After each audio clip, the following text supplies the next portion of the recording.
Are you struggling to come up with ideas of what to post on social media or worried about just how much time it's taking? Well, I'm here today to talk to you about one of the biggest things that I think makes a difference: content repurposing.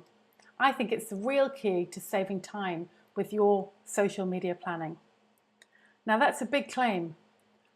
So what do I mean? Well, let me take a look at this next page. Here, I've broken down how you can create a single idea into at least 10 to 15 different types of content. So let's break it down. You have one idea. You spent time thinking about your ideal clients. You thought about what you offer them, whether it's a service or a product. How does it meet their needs? How does it solve their pain points? Once you've had that idea about what you can tell them, what you can teach or explain to them, take that single idea and break it down. Do an outline of all the different ways you want to explain what it is that you can share with them. For example, I'm talking about repurposing today. So I took some time ahead of this to just think about what I mean. What is repurposing? How do I do it in my own business? And how could you do it as a small business yourself? So once you've written that outline, it's time to think about what works for you. Again, you need to go back to your ideal client. How do they like to consume your content? Are they listening to you on a podcast? Do they want to see quick graphics with a summary? Or are they going to your website to read a blog? You need to decide that. What type of content do you want? What are your technical abilities? There's no point signing up to do a podcast if you just don't know where to begin with one. There's no point writing a blog if you're not a writer.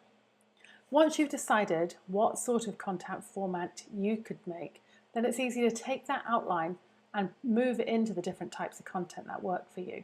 So in this example, I've listed the 7 main areas you could do. Write a blog post. Very popular, a lot of people do this.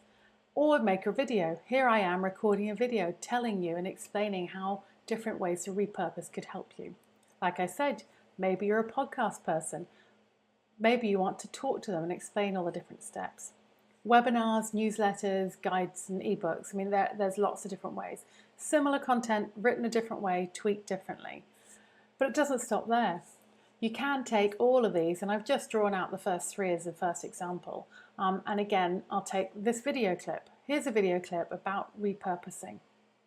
In this video, I'm taking time to break down each of the individual steps, but I could probably break it down. I'll take out short segments that are interesting and might grab people's attention. And by that way, I can take them over and ask, do you want to see the rest of the video? Come and have a look on my site or join my Facebook group. If you do a blog post, one of the easiest ways to create a whole bunch of content. For every single blog post you write, have a little hard look at it after you've written it and think about what are the key points. Are there significant quotes you can pull out? Are there subheadings that you can pull together to form a list? That's so-called listicles. So for example, take that a little bit further.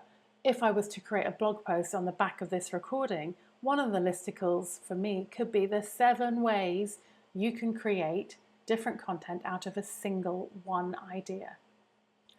Finally, podcasts. Keep talking about it. I don't do one. But if you do a podcast, you can pull out small sound bites. Well, again, it's almost those quotes like in the written format of blog posts. Same thing for the podcast. Is there a single point that you want to pull out and have that as a highlight or a hook, if you like, to get your audience interested and understand a bit more about you and what your business is? So high level there today. I hope that helps you understand. The trick is finding the right type of content and the right ideas that are going to really resonate with your audience. Do the work up front about finding your ideal client and how you can create the content that they want to see.